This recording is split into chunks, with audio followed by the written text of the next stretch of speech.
Hello friends, welcome to our YouTube channel. 23 दिसंबर 2020 के MCQs ready है, तो चलिए स्टार्ट करते हैं। Question number 1। Recently a new model of irrigation was developed by IIT Delhi. Which of the following statement is or are correct about it? First, it is going to benefit farmers with small land holdings in Thar Desert. Second, it indicated higher yield of farm produce and improved nutrient value of soil. तो चलिए देखते हैं correct answer क्या होगा। Correct answer is C, both 1 and 2। दोनों statement correct है।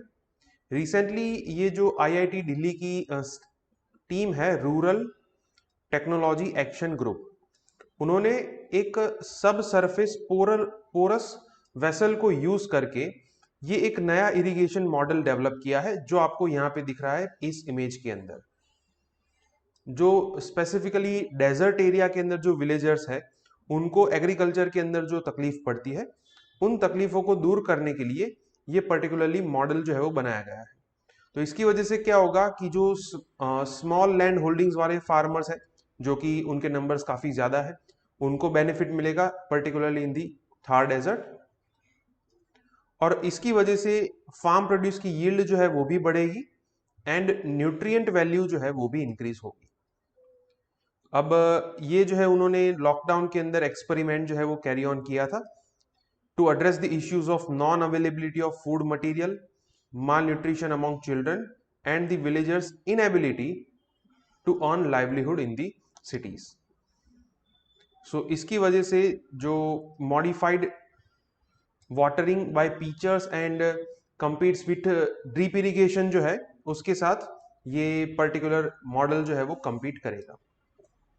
सो the answer is C, both 1 and 2। ये कल के न्यूज़पेपर में आर्टिकल था।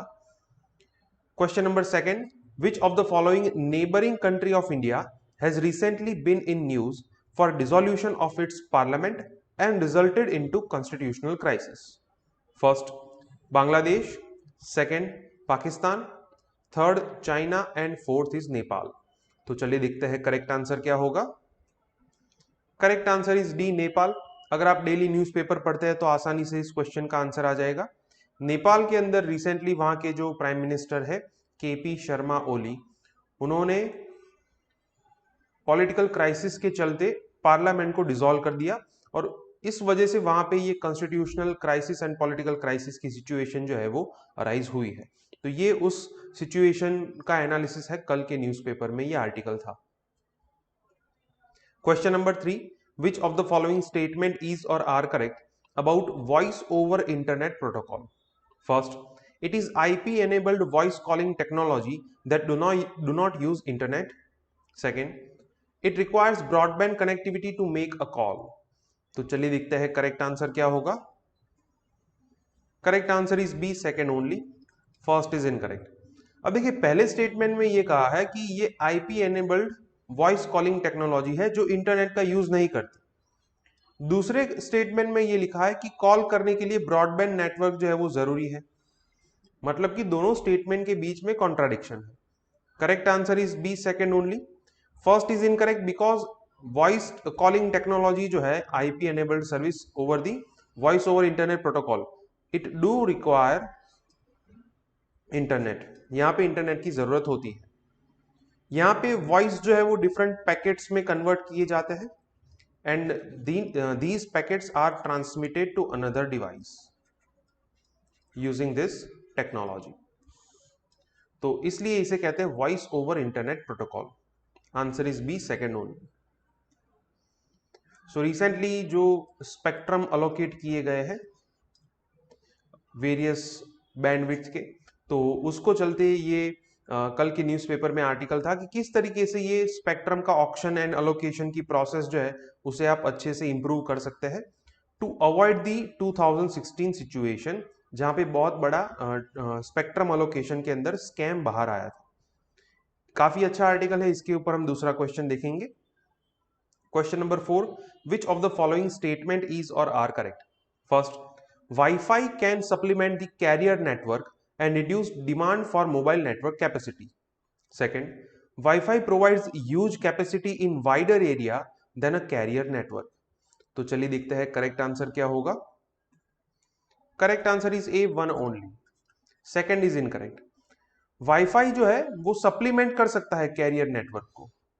For example you are using any carrier network, for example Idea, right, तो उसको सप्लीमेंट आप कर सकते हैं वाईफाई के द्वारा, बिकॉज रिसेंटली काफी सारी कंपनीज के द्वारा वाईफाई कॉलिंग की सुविधा जो है वो भी प्राप्त की जा रही है, राइट। तो फर्स्ट जो है वो करेक्ट होगा। इसकी वजह से क्या होता है कि मोबाइल नेटवर्क की डिमांड जो है वो कम होती है, बिकॉज वाईफाई के अंदर हाई स्पीड इंटरनेट कनेक्टिविटी मिलती है with lower latency. Second is incorrect, because wifi जो है वो लिमिटेड एरिया के अंदर कैपेसिटी प्रोवाइड करता है। आप सबको पता होगा कि वाईफाई का कवरेज जो है वो स्मॉलर जियोग्राफिकल एरिया में होता है as compare to carrier network. Carrier network के अंदर आप जहां पे भी जाते हैं वहां पे आप इंटरनेट एक्सेस कर सकते हैं। तो ये सेकंड जो है वो इनकरेक्ट होगा। Answer is A, one only. तो इसी आर्टिकल में यहाँ पे जो अनलाइसेंस्ड वाईफाई स्पेक्ट्रम्स है उसका ऑक्शन किस तरीके से होता है और उसको अलग अलग देश में किस तरीके से मैनेज किया जाता है वो दिया गया है। Question number 5, which of the following is or are contributions of Srinivas Ramanujan in the field of mathematics? First, continued fractions. Second, Riemann series. Third, he worked on the place value system using letters to signify numbers and stating qualities. तो चलिए देखते हैं correct answer क्या होगा। Correct answer is A, 1 and 2। Third is incorrect. Srinivasa Ramanujan जो है is known as an expert in the continued fraction system in the mathematics. Riemann series भी उसके अंदर भी उनका कंट्रीब्यूशन है। इन सब की डिटेल्स जो है वो उतनी काम की नहीं है, बिकॉज यूपीएससी जो है वो उतने डेप्थ में नहीं पूछता। थर्ड जो है वो इनकरेक्ट इसलिए है बिकॉज ये जो प्लेस वैल्यू सिस्टम जो है it was invented by the Aryabhata. ये आर्यभट्ट ने इन्वेंट की थी प्लेस वैल्यू सिस्टम। जैसे कि हम अज्यूम करते हैं, assume there is a number x and there is another number y. तो ये जो अजम्पशंस है वो हम जिस सिस्टम के बेसिस पे अज्यूम करते हैं वो सिस्टम फाइंड की थी आर्यभट्ट ने। So third is incorrect. Answer is A, 1 and 2। So yesterday it was the National Mathematics Day because of the contributions of Srinivas Ramanujan। तो उसके चलते ये कल के न्यूज़पेपर में काफी अच्छा आर्टिकल था कि उनके पूरे जीवन के बारे में। Question number 6, which of the following statement is or are correct about Digital India? First, Digital India was an initiative taken by Government of India for providing high-speed internet networks to urban areas. Second, it was launched in 2015 as a beneficiary to other schemes such as Make in India, Startup India and Bharatmala। तो चलिए देखते हैं correct answer क्या होगा। Correct answer is B, second only. First is incorrect.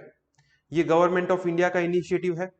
इसका main objective है high speed internet provide करना, लेकिन not to the urban areas, to the rural areas. ये रूरल एरिया के अंदर इंटरनेट नेटवर्क जो है वो पेनेट्रेट करने के लिए डिजिटल इंडिया को एस्टैब्लिश किया गया था 2015 में। और इसका एक ऑब्जेक्टिव ये भी था कि इसकी वजह से बाकी सारी स्कीम जो है वहां पे बेनिफिट मिलेगा। For example make in India, तो उसके अंदर जो मैन्युफैक्चरर्स है वो रूरल एरिया के अंदर भी इंटरनेट को एक्सेस कर सकते हैं। Startup India, stand up India, Bharatmala, Sagarmala project, Bharat net project, तो ये सारे मिशंस जो है उन सभी को डिजिटल इंडिया की मदद से डेवलपमेंट करने का चांस मिलेगा। So answer is B, second only. First is incorrect. So ये कल के न्यूज़पेपर में काफी अच्छा आर्टिकल था जिसके अंदर ह्यूमंस का इंपॉर्टेंस बताया गया है कि humans are still core to digital India. Digital India के अंदर आप ह्यूमंस को टेक्नोलॉजी के साथ रिप्लेस टोटली नहीं कर सकते। तो उसके इश्यूज यहाँ पे डिस्कस किए गए हैं। काफी अच्छा आर्टिकल है, आपको पढ़ना चाहिए। Question number 7, identify the freedom fighter from the description given below. First, he joined Indian National Congress in 1921. Second, he became the CEO of Calcutta Municipal Corporation in 1924 and in 1930 he became the mayor of Kolkata. Third, he authored a book, The Indian Struggle, which covers the Indian independence movement from 1920 to 1942, but the book was banned by British government. तो चलिए देखते हैं correct answer क्या होगा। चार option है हमारे पास, Veer Savarkar, Bhagat Singh, Bipin Chandra Pal and Subhash Chandra Bose. So the correct answer is D, Subhash Chandra Bose, जिन्होंने 1921 में कांग्रेस को ज्वाइन किया। हो सकता है कि आपको ये ईयर एग्जैक्टली मालूम ना हो सकता है आपको ये फैक्ट भी मालूम ना हो कि कैलकाटा म्यूनिसिपल कॉर्पोरेशन के वो सीईओ थे एंड वो कैलकाटा के मेयर बने 1930 में। लेकिन ये फैक्ट जो है वो काफी फेमस है। उन्होंने ये जो बुक लिखी थी इंडियन स्ट्रगल, जिसके अंदर इस टाइम ड्यूरेशन का इतिहास था, जिसको ब्रिटिश गवर्नमेंट ने बैन कर दिया था। तो ये काफी फेमस इंसिडेंट है, यहां से आप अंदाजा लगा सकते हैं। दूसरा कि अगर हम कैलकाटा की बात करते हैं तो आपके मन में बिपिन चंद्र पाल, वीर सावरकर, सुभाष चंद्र बोस ये आसानी से आएंगे। भगत सिंह जो है it is mainly related to Punjab and north Indian region, तो ये इस ऑप्शन को आप इजीली एलिमिनेट कर सकते हैं। Answer is D, Subhash Chandra Bose. So government plan कर रहा है कि सुभाष चंद्र बोस की जो 125th बर्थ एनिवर्सरी है उसके अंदर ग्रांड सेलिब्रेशन किया जाए। क्वेश्चन नंबर 8, अब जितने भी क्वेश्चन होंगे वो आज के न्यूज़पेपर से होंगे। Which of the following statement is or are correct about district development councils? First, it has fixed term of 5 years. Second, these are set to become a new unit of governance in Jammu and Kashmir. And third, every district development councils has to meet at least once in a year by directly elected members. तो चलिए देखते हैं correct answer क्या होगा। Correct answer is A 1 and 2, third is incorrect. District development council जो है उनको 5 साल के लिए चुना जाएगा। Recently ministry of home affairs जो है उन्होंने जम्मू एंड कश्मीर के लिए ये स्पेसिफिक कानून जो है वो बनाया था कि वहां पे अब डिस्ट्रिक्ट डेवलपमेंट काउंसिल्स जो है वहां का गवर्नेंस चलाएंगे, लेकिन they should meet at least 4 times in a year. वहां पे 4 जनरल मीटिंग्स होनी चाहिए, हर एक क्वार्टर में एक मीटिंग होना जरूरी है। यहां पे क्या लिखा है कि it has to meet at least once in a year, तो इसलिए ये गलत है। Answer is A 1 and 2। So वहां पे जो डिस्ट्रिक्ट डेवलपमेंट काउंसिल थी उसके रिजल्ट्स आ गए हैं, जिसके अंदर गुपकार अलायंस जो है it emerge as the front runner. BJP जो है उनको 70 सीट्स मिली है, तो इसलिए ये डिस्ट्रिक्ट डेवलपमेंट काउंसिल का कंपोजिशन क्या है और ये सब चीजें इंपॉर्टेंट है। Question number 9, which of the following statement is or are correct about Great Indian Bustard? First, it is the heaviest of all flying birds in India. Second, it is found in arid and semi-arid grasslands with scattered short scrub, bushes and low intensity cultivation. Third, in India, it is mainly found in Gujarat and Rajasthan. तो चलिए देखते हैं correct answer क्या होगा। Correct answer is D 1, 2 and 3। ये तीनों statement correct है। Great Indian bustard की अगर हम बात करें सो इंडिया में सबसे हैवीएस्ट फ्लाइंग बर्ड है। मेनली ये राजस्थान के अंदर जो arid and semi arid grassland है वहां पे देखने को मिलता है, scattered short scrub bushes and low intensity cultivation area के अंदर। और वहां पे स्पेशली जो शोला ग्रासलैंड है वहां पे ये देखने को मिलता है, गुजरात एंड राजस्थान की बॉर्डर के पास। So the answer is D 1, 2 and 3।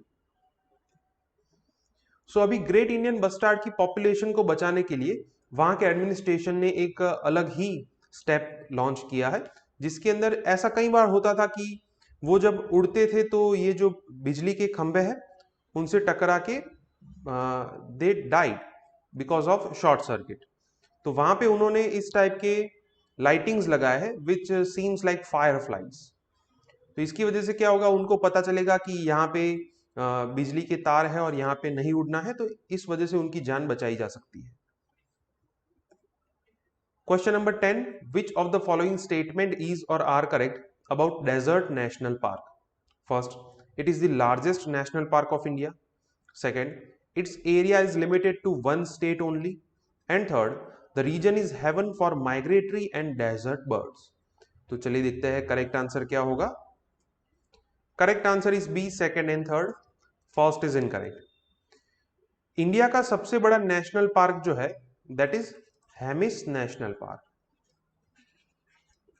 Hamish national park which is located in the Ladakh is the largest national park of India. Desert national park जो है वो सेकंड रैंक पे है, तो फर्स्ट जो है वो इनकरेक्ट होगा। सेकंड जो है वो करेक्ट है कि ये सिर्फ वन स्टेट राजस्थान के अंदर ही बिलोंग करता है, वहां के 2 डिस्ट्रिक्ट को कवर करता है, Jaisalmer and Barmer. Third is also correct कि यहाँ पे काफी सारे माइग्रेटरी एंड डेजर्ट बर्ड्स देखने को मिलते हैं। So the answer is B, second and third. ये इसलिए न्यूज में है बिकॉज ये ग्रेट इंडियन बस्टार्ड जो है वो जनरली डेजर्ट नेशनल पार्क के अंदर देखने को मिलते हैं, specially in the Jaisalmer. Okay friends, तो आज के 10 एमसीक्यूज यहाँ पे कंप्लीट होते हैं। अगर आपको कोई डाउट है तो आप कमेंट सेक्शन में लिख सकते हैं। वीडियोस आपको पसंद आए तो वीडियोस को लाइक कीजिए और चैनल को सब्सक्राइब कीजिए। Thank you.